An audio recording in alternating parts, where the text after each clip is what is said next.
আপনাকে গালি দিয়েছে, খারাপ ব্যবহার করেছে, আপনি চুপ করে থাকবেন। এটা আল্লাহর সাহায্য পাওয়ার সবচাইতে উত্তম বড় মাধ্যম।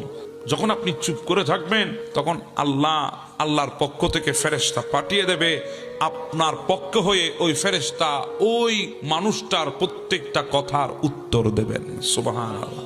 সাইয়েদনা আবু বকর সিদ্দিক রাদিয়াল্লাহু তাআলা একদিন আমার নবীর দরবারে বসে আছেন।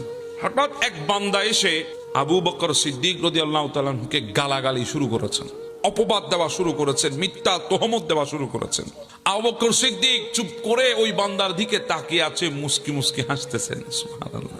আমার নবী সিদ্দিক আকবরের দিকে তাকিয়ে তাকিয়ে আমার নবীও হাসতেছেন, কিন্তু ওই বান্দার গালাগালি থামে না, তুমুল ভাবে সে গালাগালি করা শুরু করলো।